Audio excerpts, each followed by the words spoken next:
Hi, this is Norman Cohen, and this is Sales Out of Service. It's a lecture series based on this book I wrote.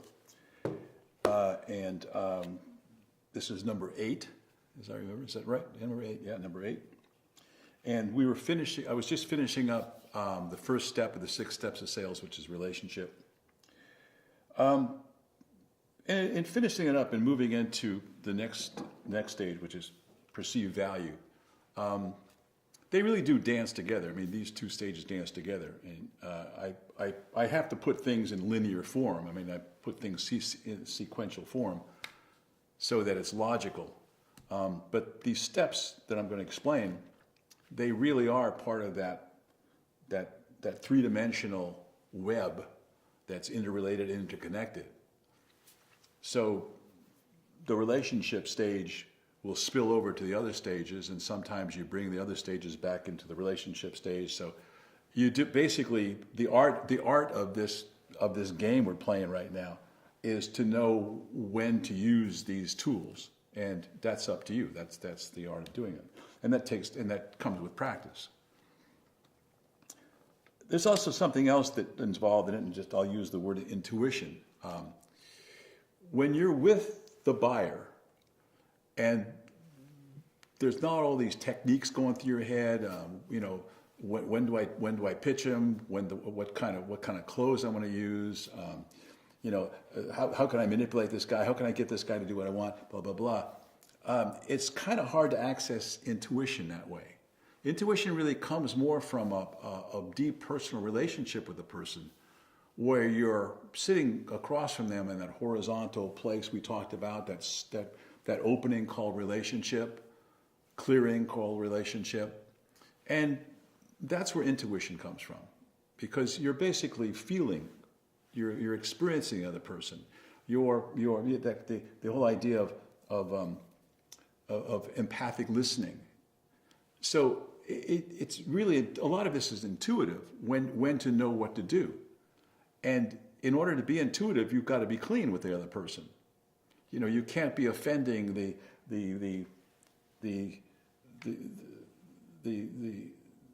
honesty or integrity or any other things we talked about in the first part of the book. Being who you are in the court. So you've got to be clean about this. You've got to be open and upfront with the person, and they have to be comfortable with you to open up to you, and that's where the intuition comes from, and that's how you know what to do next. Basically, it's like on that old train that we talked about before. They actually have steps that you take. You have to do this, you have to do that, you have to do this, you have to do that. Well, we do too, but everything's movable. Sometimes in the old paradigm, they use scripts or checklists. Well, if you have a script, it doesn't work for everybody, I don't think. I mean, sometimes upper management wants everybody to be saying the same thing. But to me, that's not real service. Real service is to respond to the other person's needs, wants, and how to add value to it, which I've said many times before. So the whole idea of intuition comes from the relationship, the basis of relationship, like most of this stuff does. Also, relationship goes through the whole process because you keep investing in relationship. You keep investing in the relationship. And all the different steps that follow, all the steps I'm talking about, you're still investing in relationship. You're still maintaining the relationship. The whole point of it is that you want a satisfied customer, you want a repeat customer, and you want that customer to go out and tell other people about it, so you get word of mouth leads. That's how you tell you've done a good job. Now let's move into this idea of perceived value. That's the second step, so to speak, perceived value. Now what that means is that the buyer perceives value in the product or service you're selling. So that's what you're up to. You're up to the buyer perceiving value, not that you perceive value or that other people have perceived value or you take surveys and all. No, it's that buyer. Does that buyer perceive value? And one of the ways you know is that you've already asked them open-ended questions in the relationship stage, so you'll know what they value. You know, all the different priorities of their value system. You know, whether it's price, whether it's delivery time, whether it's warranties, guarantees, whether it's exclusivity, whether it's the cheapest thing they can possibly buy, how long is it going to last, you know, how reliable it is, blah, blah, blah. So this is what you want to know. And so when you start speaking about it, when you start answering their questions and relating to their needs and wants, you're creating perceived value in your speaking. That's the whole idea of it. Now, there's an old saying that buyers sell themselves. Well, you know, there's a certain truth to that. And on the extreme of order taking, that's very true. But in this area where we're really talking about that 60% who you can make a difference with, this is where you make the difference. Because what you're doing is you're creating conversation for possibilities of future enjoyment, future use of this product or service that they might not even know about, which is exciting for them. They're thinking about spending their money on something, and they know they're getting this thing, and all of a sudden you're making that thing bigger by your speaking about it. That's real value. That's real value. So one of the requirements of the perceived value stage is that you become an expert in your product or service. It's typically called product or service knowledge, but you become an expert. What you don't want is you don't want a buyer coming into your business or your office knowing more than you do about the product or service. You fail a test. That's not part of the paradigm, okay? So you become an expert. You know what you're talking about. And it's a great contribution to the person. A little over 3 years ago, I had a back operation, a microdiscectomy. And of course, there was a lot of pain after the operation. And they gave me these pain pills, which I really hated. So I went down to this marijuana dispensary, which it's legal here, so I went down to the marijuana dispensary. And I started talking to the people there. Well, they started explaining all the products they had that help inflammation, that help pain. One guy working there, his wife was in chronic pain, and the reason he worked there is because he could get less expensive, medicine for her. And they basically taught me this. They opened my mind to this, and I took it instead of the horrible medicine they gave me, and it worked. It still works. So you can contribute a lot to people's lives if you know what you're talking about. If you know what you're talking about. This is the land of electronics. Everybody, this is Technoville here, and I'm the opposite. I have no idea I don't know anything about technology. So I'll go one of these stores and buy something, and one of these young guys will start explaining it to me, and it's amazing. I had no idea the thing I bought can do what it could do. I only used 10% of it, but they're opening my eyes to different possibilities of what I'm about to buy. That's sales. That's real sales. That's the good stuff. That's the good stuff. Now, on the opposite side, I went into we're up in Canada. I saw this beautiful car. I love cars, as you can probably tell. I saw this beautiful car, and it was a Black Series Mercedes, which they used to make. I didn't know if they made them anymore. So I went down to the Mercedes dealership when I got home, and I go up to this guy, he's a salesman, and I said, I'd like to ask you some questions about the Black Series Mercedes, the Black Series. He says, "Oh, I can get you a black Mercedes, whatever kind of we have. I'll get you anything black." I said, "No, the black." He didn't know what the Black Series was. So I said, "Well, it's a Mercedes," and he says, he says, "I'm sorry, I don't know about that." He says, "I just started working here." So I said to him, "Well, how long have you been working here?" He says, 3 months. I thought to myself, man, if you worked for me for 3 months and you didn't know everything there was to know about my service, I'd fire you. So this is important stuff. You've got to know about the product or service. Your charming personality, your infant wisdom about everything else is not going to count. What counts is your knowledge about the product or service. And to extend that, I strongly recommend that you do research, that you know every magazine article, that you know every research article, that you know everything that's been, said scientifically or anecdotally about whatever you're selling. I would have a file on testimonies from clients or customers. You want to be able to create a bigger picture, a bigger box, like we talked about before, of the product or service in the mind of the buyer. And you do that by knowing about it, by studying it, by understanding it, by researching it, by keeping up to date on it. One of the things that's good to know in the perceived value stage, and you can sometimes determine this in the relationship stage, is whether there's a buying committee. What that means is that you want to talk to the person that has the authority to actually purchase what you're selling. So you're spending all this time explaining all the benefits and all the aspects of what you're selling, and then all of a sudden you realize that the person you're talking to doesn't have full authority to buy it. This happens in business a lot. If you go into a business and you're trying to sell something to a business, you want to know who has the authority to purchase that product. In our schools, we wanted to know whether the person needed their parents there, who would give them permission because they needed permission for financial aid.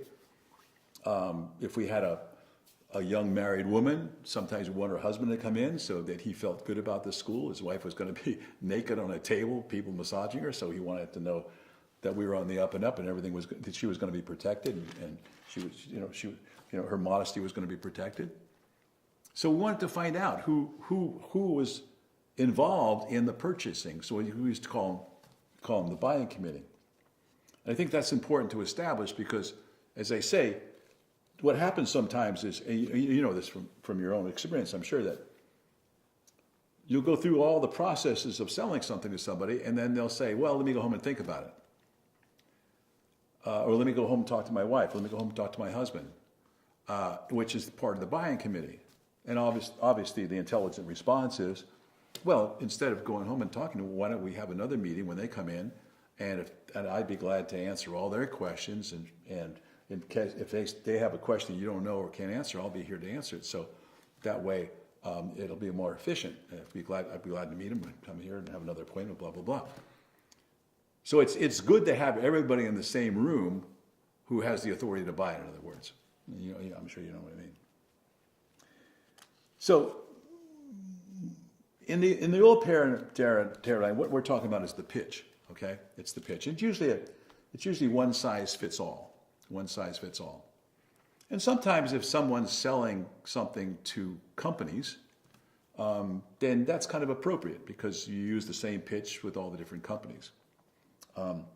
My personal opinion about selling things to companies is that I would ask them how long we have, and I would say, okay, I'm gonna give you my pitch, but what I really want to know is what your questions are, what your concerns are, what your considerations are, what any obstacles you have, anything that you need to know that I can settle with you so you can make an intelligent decision. I really don't think pitches are worth much. Usually people know what they want to know or what they don't want to know, and it's like I'd rather have a conversation or possibilities with a person than pitch them. And as far as I'm concerned, the distinction that we have in this paradigm is it's more like educating. You're educating somebody about something, not like a teacher who stands in front of the class, but like somebody who's sitting across from someone horizontally, evenly, and you're educating them about something they don't know about the product, or you're educating them about something that they might know, but they don't know the whole part of it. You're giving all the information they need to make an intelligent decision or an informed decision. We'll talk about emotional response, and it seems to me that as the price of a product or service goes up, then the requirement for an emotional response goes up also.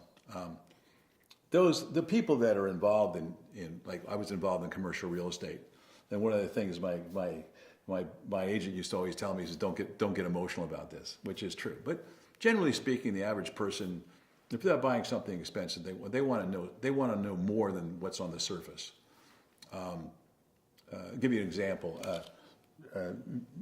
If you go in to buy an art gallery, you go into an art gallery, and you're looking at art, deciding to make an expensive purchase for your house. Now that person who runs the gallery, they're going to add value. They're going to add value by talking to you about the painter, who the painter was, the person's history, how old they were when they painted it, what they're trying to say, how much their paintings are worth on the open market. They give you the background of the painting. Like I have paintings around my house, and I have background stories from those paintings because the art galleries I went to did that. If I went to an art gallery that didn't do that, I would walk to another art gallery because I want to know that background. I want to know what I'm buying, and that's interesting. So if you're buying a house, it's good to know who built the house, what kind of reputation they have, how many other houses they built around the neighborhood, what they look like. Is this a reputable? Is it a reputable contractor? That type of thing. So you really want to know the history about what you're buying. Oftentimes, if you're buying a product, it's good to inform the buyer about the company that made the product, the company that you work for, so that there's an emotional connection between the company that made the product, the company you work for. You want that included in this perceived value. You want them to see more value in it by explaining this background information that they wouldn't know about. I briefly mentioned this, but I'd like to take a deeper cut on it. I was talking about conversation for possibilities. One of the most rewarding and exciting parts of this step, the perceived value step, is when the buyer and seller are on that horizontal level. They have the relationship. It's an opening. The buyer is at the point where he trusts the word of the seller, and that he's listening to the word of the seller. So everything has worked so far. I mentioned this before, but I'd like to just take another cut at it, and that's when I mentioned a conversation for possibilities, and that's what this perceived value stage is all about. But in the perceived value stage, you've got the point where you've earned the buyer's listening. Also, hopefully, you've earned the buyer's trust. So there's a horizontal relationship. You're having a conversation with the person. They're open to you, and you're open to them. There's a good feeling in the room, and you don't have a lot of attachment to whether you sell or not. You're more into serving the person. You're using the paradigm. The conversation for possibilities is where it gets. It's good. Once you hit that conversation for possibility, you know that's good. That's the positive part of this process. Because that's when you start talking and you build that way. You build with the person. What are the possibilities of owning this? What are the possibilities of using this? And that gets exciting. That's good. And usually what you hear in our society are conversations with no possibilities, And we're going to talk about this when we talk about buyer's remorse later on, after the close. So we'll pick that up again later. But right now, I just wanted to clear up what I meant by a conversation with possibilities. You go into any bar and you hear people talk about conversation with no possibilities. What's wrong? What's wrong with the government? What's wrong with my boss? What's wrong with this? What's wrong with that? So this is something special. This is something extraordinary to have a conversation with possibilities where both parties are excited about something that could benefit the buyer. So that's what I mean by conversation with no possibilities. Now there's something else that goes along with this, and what I call strategies for accessing information. And maybe some of you who have been active in sales understand what I mean, but let me go over it. Basically, we have different ways of accessing information. There's obviously visual. Most people are visual. There's also auditory. People learn from hearing. And there's kinetic. People learn from feeling and touching and using, and you learn about a car by driving it. Okay. Now, in the old paradigm, there's all sorts of these there's research and there's teachings and there's a educational process about how to tell how the buyer is accessing information. Sometimes they watch eye movements, and sometimes there's all sorts of ways to do it. Please throw that all out the window, okay? Let me give you an example. My son, when he was about 10 years old, he had a little too much wine at a Seder dinner, and we're driving down the mountain, about 40 minutes down the mountain. He's sitting in the back seat with his brother, and all of a sudden he starts spouting out all these commercials he's seen on television. He's quoting lines from movies he's seen, and I realized that he remembers what he hears. He's got a memory for everything he hears. At 10 years old, you could tell. He was literally saying verbatim commercials he's seen on television. And my other son and I, we were hysterical because he was saying it verbatim, just like they do on television. So he has that ability. So you'd figure, well, if you're going to sell with him, it's all auditory. No. He's also a very good student, and he reads. He's a voracious reader. He's in law school right now. You learn from reading in law school. Now, he was also a starting point guard for his high school basketball team. Well, he must have learned kinetically. You have to learn how to dribble, pass, and shoot. I took him to basketball camps. So he can learn a lot of different ways. Now, most people can. Most people can. Now, you might predominantly want to learn by listening. You might predominantly want to learn by reading. You might predominantly want to learn by experiencing. But no one is purely one thing or the other. So my suggestion to you is to use all three. Use all three. And if you don't know which one the buyer wants to either listen to or see or use the product, ask them. Ask them. What do I need to so you can access this information? Would you rather read about it? Would you rather hear about it? Would you rather drive it or feel it? I mean, I know it sounds stupid, but come on. You want to give them every opportunity they can to learn about that product. So I would use all three. When we had our business, we used all three. I think that there are great stories about all three of these, but I got to tell you my favorite story about the kinetic way of accessing information. I was living in California. I was living near Marin County, and I used to go up to Mount Tamalpais to see my girlfriend. And sometimes I'd stop at this bar either on the way up or back to have a drink. And I met this guy in there. He sold BMWs. He sold BMWs. And he was from some East Bloc country. I forgot which one it was. And he always wore loafers. He always wore slacks, a shirt, a tie loosely tied with the shirt undone, and a leather jacket. It was that European look he had in the old days. And he sold BMWs. Well, he sold a lot of BMWs. Okay, so here's what he'd do. Now, when he lived in Europe, he was a racing car driver. And he raced BMWs. He loved BMWs. So when he migrated to this country, the best job he could get was selling BMWs.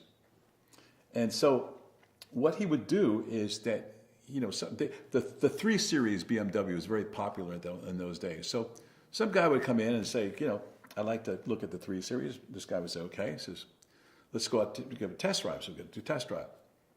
So he'd let the customer drive the car, and he'd direct them up to Mount Tamalpais, and down around Stinson Beach, because there's all windy turns, there's straightaways and turns, and you're up and down mountains. It's a beautiful drive. And so he let the customer drive for a while. So after the customer's finished, he said, well, let me drive you home, and I'll show you what this car can do. The guy said, okay. So they trade seats. This guy gets in it, and he takes off. And he gives this guy the ride of his life. Because first of all, he knew the roads really well. And he knew where he could go and where he couldn't go. And he drove that car like a racing car because they're made that way. Well, the customer had no idea that car could do what this guy was doing with it. Well, he sold a lot of 3 Series BMWs that way. He really sold a lot of them. And he was well known around that area. And people would talk about him in the bar. And he got a lot of business out of that bar because guys wanted to take a test drive with him, and they would end up buying a BMW. So there's all sorts of ways to do it. There's all sorts of ways to do it. There's an old saying, you don't sell the steak, you sell the sizzle. Well, you want to know what that person's sizzle is. You want to create a sizzle for that person. Like in our school, the sizzle basically was jobs. People went through a vocational school to get a job at the end. Now you could sit there and and pontificate about the classes and what's the difference between shiatsu and acupressure and how you can change a person's body by deep tissue work and blah blah blah blah blah. But the sizzle was the jobs. Here are the jobs we have available. We had pictures of all the spas where people worked. We had a video of spa directors telling them what a great school we had and how well we prepared our massage therapy students for their schools. So, you got to kind of determine what the sizzle for that person is. And you do that, obviously, in the relationship stage. So whatever their sizzle is, that's where you go. Obviously, it was exaggerated experience in BMWs. The other thing, too, in relationship to this, and you have to shop your competition. You really need to shop your competition because you know what? You don't want to know what they're saying about you if you're competing with anybody. Like we were in the vocational school industry, and there were other massage therapy schools in town, and we competed with them. Well, when we shop them, when shopping means you send somebody around and they pretend to be a prospective student, and they go to admissions rep and they hear what they have to say.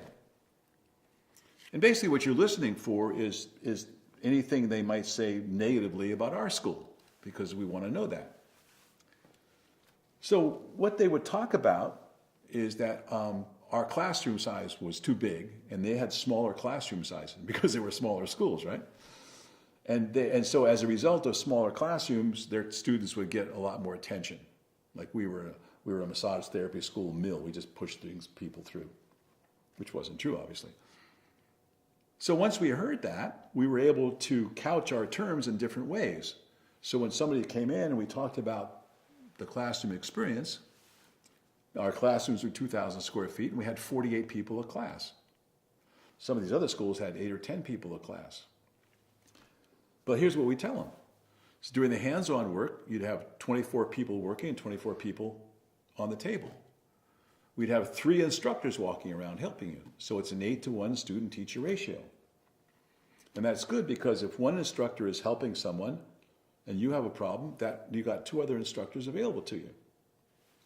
Well, that kills the whole idea of smaller classrooms are better, because that's what they had. They had probably an 8 or 10 to 1 student-teacher ratio. And then you get added value from this because you have 47 different bodies to work on, so that you learn to work on different bodies. So what you do is you find out what your competition is saying about you, and you kind of reframe it in your own way, giving a positive spin, honestly, of course, so that it cuts down the effect or the impact of the negative things your competitors are saying about you. We had a policy never to say anything negative, never even mention another school. We didn't mention other schools, and we never said anything negative about them.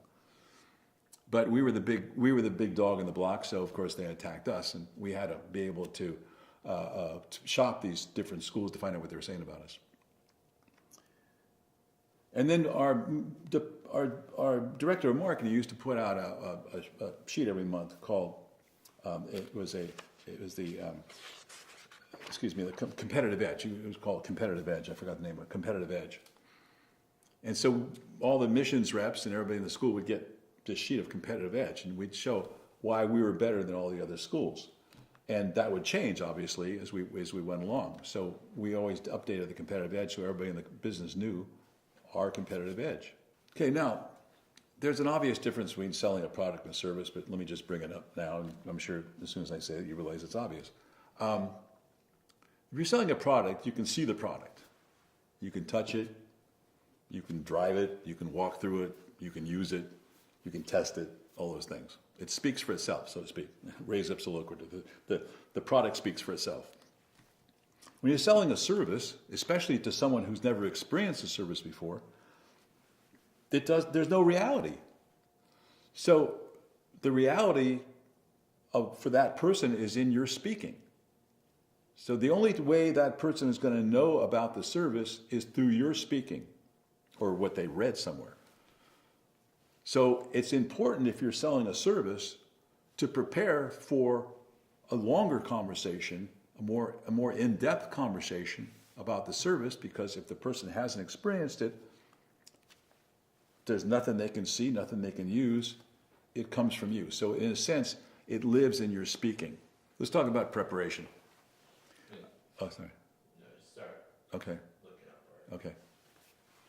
Good. Next thing I want to talk about is preparation. Obviously, in this paradigm, you have to be prepared. We used to say there was 3 things that were important: preparation, preparation, preparation. And I think it's important that you take this seriously because, again, the most important thing that you can take away from this, what I'm talking about today, is you have to know what you're talking about when it gets to the perceived value stage. That person, that buyer has to look at you like you really know, like you're an expert. You're an expert in this. There's a great story that relates to this that I really like. It's an old story. Maybe some of you have heard it because it goes way, way back. Supposedly there was a small business. The man who owned the business had invented a machine that was used in certain businesses, and he had the patents on it. He bought the patents on it so no one could copy it. And he produced and sold that machine. So he had a very small staff. He had himself and one head salesperson, the salesperson. He had a woman running the office, doing all the books and everything. And they had a young engineer who would update the machine and also fix the machine if it was broken. So those are the 4 people that ran the business, and they were able to sell enough machines to stay viable. So as the story goes, the owner and the salesperson were out doing a presentation to a large business. And while they're out doing the presentation, someone walked into their office and talked to the woman working at the front desk and say, I'm here to find out about the machine you have. I'm interested in looking at it. I'm interested in buying one.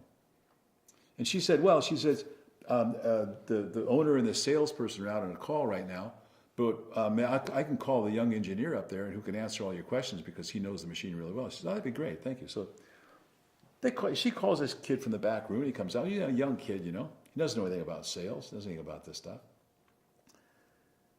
Well, these 2 people start talking, and pretty soon the guy comes up to the woman at the front desk. He says, well, I'd like to order one. So he puts a deposit down, he orders a machine. He leaves.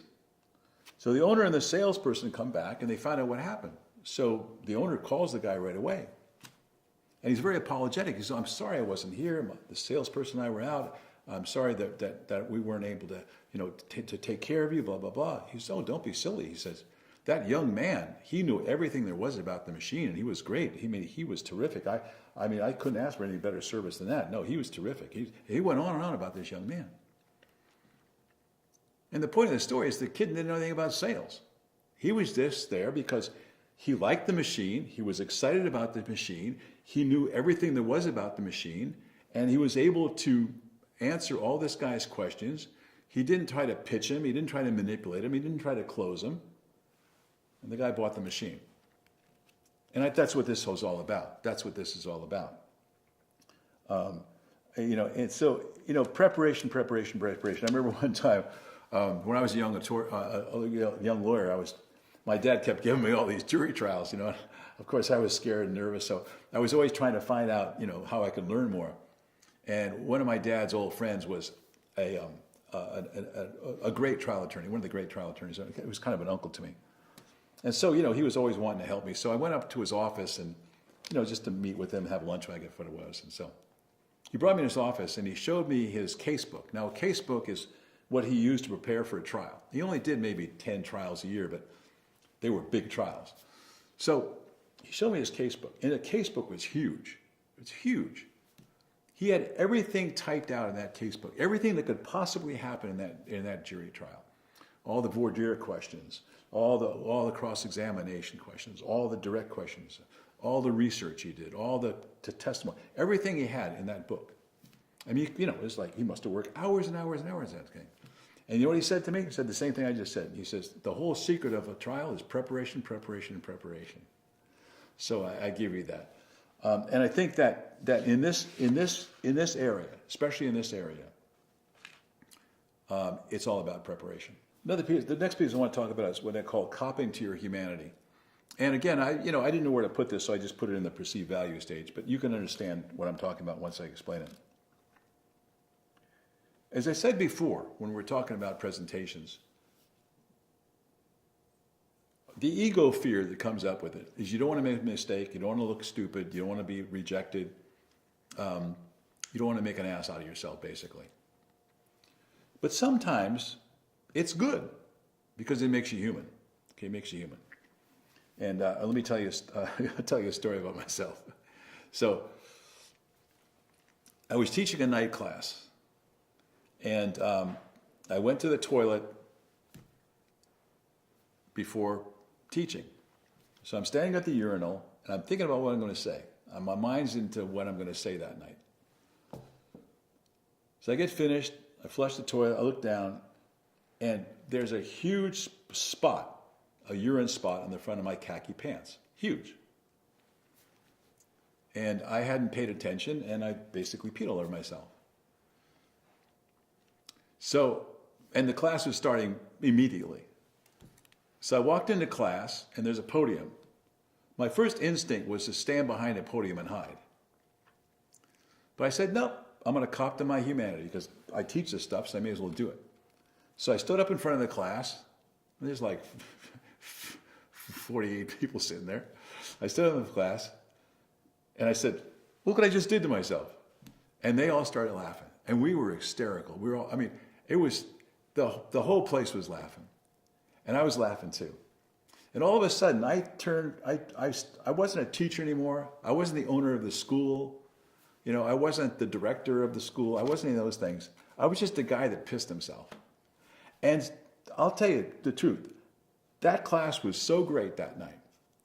People were having a good time. They were relaxed. You know, the lesson went well. The whole class went well. And afterwards, they said goodbye to me with a smile on their face. And I thought to myself, you know, I said, our egos shy away from things like that. But they make us human. They really do make us human. And if you could get to the point where you can understand that sometimes it's good to cop to your humanity, you know, if you're up doing a presentation and you spill something, a glass of water, or you knock your papers on, I mean, you pick them up, and you know, and it warms people. It makes you human. It creates a human connection. As you know, as a young kid, I was a trial attorney. And if there was a mistake to make, I'd make it. So I had this closing argument suit. It was my blue suit, my only blue suit, my only closing argument suit. So every time I did a closing argument, I wear my blue suit because it was my lucky suit, so to speak. Well, as a result, I didn't keep it up very well. I mean, I had it clean, but I didn't keep it up very well. So there was a button that was coming loose, and I never had time to sew it or anything like that. So one time in a closing argument, I was pontificating about something. I opened up my arms like this to make an explanation, and the button pops off. And I could see the people sitting in the front row of the jury. They looked down at the button. The first thing they did was look at the button. And people started laughing and snickering, and I felt embarrassed. You know, probably got red-faced and all that kind of stuff, and I apologized, and I went on with the thing.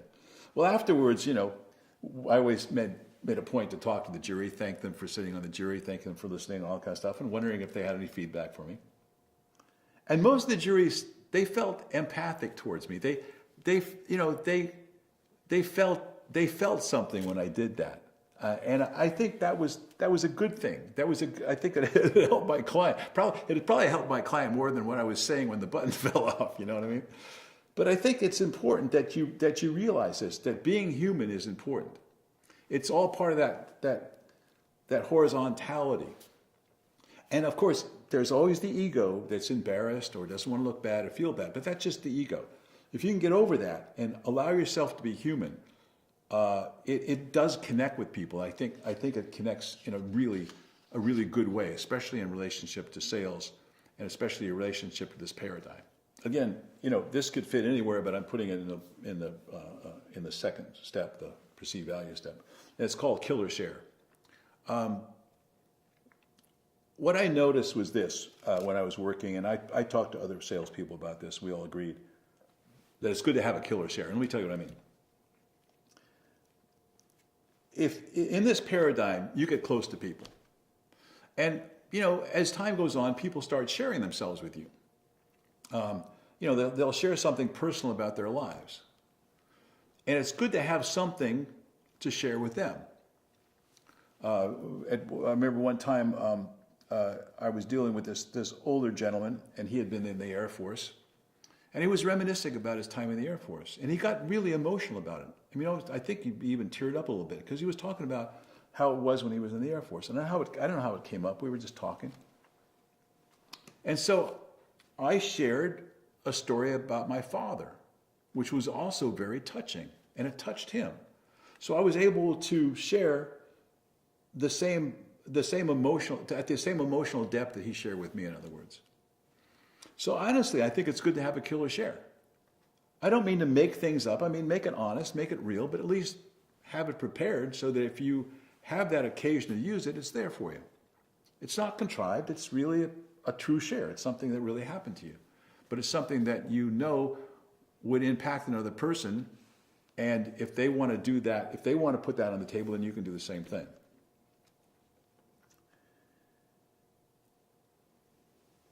Now, as I talked before I've talked about the box. Remember we talked about the box. People would come in and they'd have massage therapy in a box this big, and I want my reps to have them walk out with a box this big, And that really fits into perceived value, because what we're talking about is you got to stop pitching and start educating. That's the whole point of this, to stop pitching and start educating. Make sure that it's an educational process, that you're helping that person make a decision based upon informed consent, an informed decision, and you're helping with that information. There's another metaphor we used to use, the pilot light. The pilot light. We were a lead-generated business, so a person comes in as a lead, we would assume there's a little pilot light on. That's what brought them in. They have some interest in the service. Well, our job was to stoke that light, to make it a flame, to cause it to be bigger. And we do that through information, through conversational possibilities, through shared enthusiasm. If you believe in something, as I said before, and you're enthusiastic, sometimes that's contagious. So that's just another metaphor to use. Right, so step 3 in the 6 steps are considerations, obstacles, objections, concerns about the product or service. Now, it makes sense that if a person sees value in it and it's worth the price that you're charging and they have a desire for it, what's in the way of them buying it? It's usually one of those 3, or 4, I should say: considerations, obstacles, concerns, and objections. A lot, these are synonymous in many ways. Now, here's the problem with the old paradigm, and I mean this sincerely. If you're pitching someone and you're pushing them towards a close, and they back off and they say no and they walk away, you may never know why they did that, why they walked away. Because they were unwilling to share their considerations, their concerns, their obstacles, and all the other things that are in the way for them. And the reason that they were unwilling to share it is because they didn't trust you. They saw through your pitches and all your manipulative moves. That they weren't in a relationship with you. You were being vertical with them. And so they wouldn't share it with you. That's why this this paradigm works better than the old paradigm. Just this fact alone, it works better. Let me give you an example. Let me give you a good example.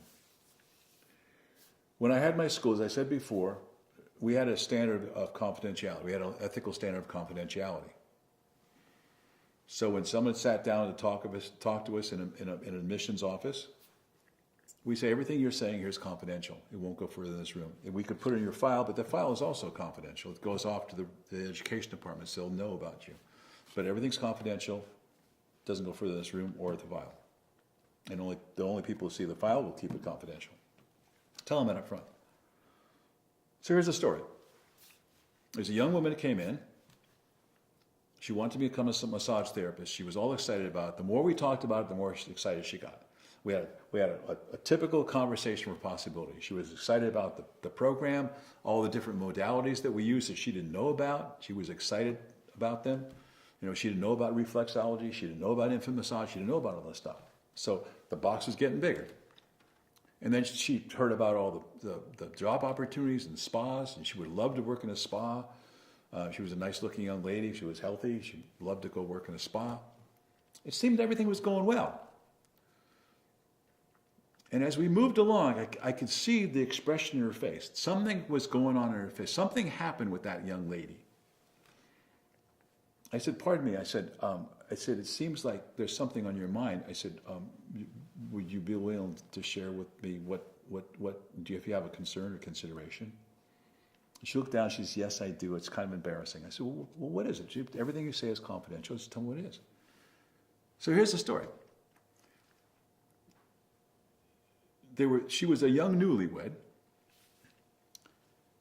and her husband didn't want her to go to school and to be touched by other men.